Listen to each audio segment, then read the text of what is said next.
ଆପଣ ଦେଖୁଛନ୍ତି ରଥ ଖଳାରେ ଜଗନ୍ନାଥଙ୍କ ରଥ ଚାଲିଛି ନିର୍ମାଣ। ତାଙ୍କର ମହାରଣା ଅଛନ୍ତି, ମୁଖ୍ୟ ସେବକ ସହିତ କଥା ହେଲେ, ମହାରଣା ତ କଥା ହେଲେ, ତାଙ୍କ ପାଖରେ ଅଛନ୍ତି ପାର୍ଶ୍ୱ ମହାରଣା ରାଜକିଶୋର ମହାପାତ୍ର। ଆସନ୍ତୁ ରାଜକିଶୋର ମହାପାତ୍ରଙ୍କ ସହିତ କଥା ହେବା।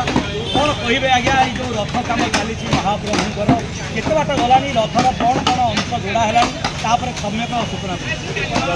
ବର୍ତ୍ତମାନ ଆମେ ବିଷୟ ପ୍ରତିକୁ ଆମେ ଅନୁକୂଳ କରି ଭୁଜ ଅନୁକୂଳ କରିଥିଲୁ। ଭୁଜରେ ସିଂହ ବିରାଳ ହୋଇଥିଲା, ସେଥିରୁ ଆମେ 2 ଦିନ ହେଲା ଆମେ ସବୁ ଉପକାର ସେବାୟତ ଭାଇମାନେ ସମସ୍ତେ ଲାଗି ପଡ଼ିଛୁ। ସିଂହ ବିରାଳ କେମିତିଆ ମହାପ୍ରଭୁଙ୍କର ଆଜ୍ଞାରେ ଆମେ ବର୍ତ୍ତମାନ ତିଆରି କରୁଛେ, କିନ୍ତୁ ତାଙ୍କ ଆଜ୍ଞା ନଥିଲେ କିଛି ହେଇପାରିବନି। ତାଙ୍କୁ ଆଜ୍ଞା ମାଗୁଛୁ, ଆଶୀର୍ବାଦ ମାଗୁଛେ, ହେ ମହାପ୍ରଭୁ ଆପଣଙ୍କ କାମ ଆପଣ କରନ୍ତୁ। ତେଣୁକରି ସମସ୍ତେ ଲାଗି ପଡ଼ିଛନ୍ତି, ଖୁସି ଆନନ୍ଦରେ ମହାପ୍ରଭୁଙ୍କର କାର୍ଯ୍ୟରେ ଲାଗି ପଡ଼ିଛନ୍ତି। ଆମେ ରୂପର ଯେକୌଣସି ରୂପ କାର୍ଯ୍ୟ ପଡ଼ିବ, ବର୍ତ୍ତମାନ ସିଂହାସନ ହେଉ କିମ୍ବା ନାଟଗଡ଼ ହେଉ, ନାଇଁ ତ ଚାର ବସା ହେଉ, ଘୋଡ଼ା ସାରଥୀ ମରାମତି ହେଉ, ଏହିସବୁ ଯାହା ପଡ଼ିବ ଲାଷ୍ଟ ପର୍ଯ୍ୟାୟରେ ରହିବ ମହାପ୍ରଭୁଙ୍କର ପଛପଟ ପର୍ବା। କିଛି ମୁଖ ଥାଇ ଆମର କୀର୍ତ୍ତି ମୁଖ ରହିବ, ଦୁଇପଟେ 2ଟା ମଗର ରହିବ, ଏହିସବୁ ଡାଳି ରହିବ, ଲତା ରହିବ, ଏସବୁ ଖୋଦେଇ ହେବ। ସେଇ ଖୋଦେଇ ହେଲା ପରେ ଚିତ୍ରକାର ଭାଇମାନେ ତାକୁ ଚିତ୍ର କରିଥାନ୍ତି।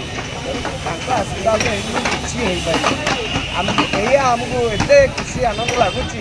ଗତ ବର୍ଷଠୁ ଯେତେବେଳେ ଏ ବର୍ଷ ଆସିକି ବର୍ତ୍ତମାନ ଆସିଗଲା କାମ, ଯେଉଁ 2 ମାସ କାମ ହେବ, ସମସ୍ତେ ଏକାଠି ହେଇ ମାହାଣା ସେବାୟତ ହେଉ କିମ୍ବା ରୂପକାର ସେବାୟତ ହେଉ, ନାଇଁ ଚିତ୍ରକାର ସେବାୟତ ହେଉ କି କମାର ସେବାୟତ ହେଉ କି ବୋଇ ସେବାୟତ ହେଉ, ସମସ୍ତେ ଏକାଠି ରହିକି ମିଳିମିଶିକି ଯେଉଁ କାମ ଆନନ୍ଦରେ କରୁଛେ, ସେଇଟା ମହାପ୍ରଭୁଙ୍କର ଆଶୀର୍ବାଦ ନହେଲେ ଏକାଠି ହେଇ କାମ ହେବା ଅସମ୍ଭବ।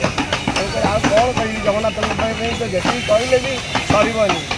ସେଥିପାଇଁ ପୁରା ମହାପ୍ରଭୁ ଏତିକି ବଞ୍ଚେଇକି ରଖିଛନ୍ତି ଆମକୁ। ପରମ୍ପରା କେମିତିଆ ବଞ୍ଚି ରହିବ, ପିଢ଼ି ପରେ ପିଢ଼ି କାମ ହେବ।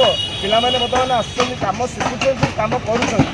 ଆମେ ବି ପିଲା ହେଇଥିଲୁ, ବାପାମାନେ କାମ ଶିଖଉଥିଲେ, ବର୍ତ୍ତମାନ ବାପା ଚାଲିଗଲେ, ଆମେ କରୁଛୁ, ଆମ ପିଲାମାନେ ଶିଖିଗଲେ, ସେ ଛୋଟ ପିଲାମାନଙ୍କୁ ଶିଖଉଛନ୍ତି। ସେଇଟା ଖୁସି ଆନନ୍ଦ ଲାଗେ।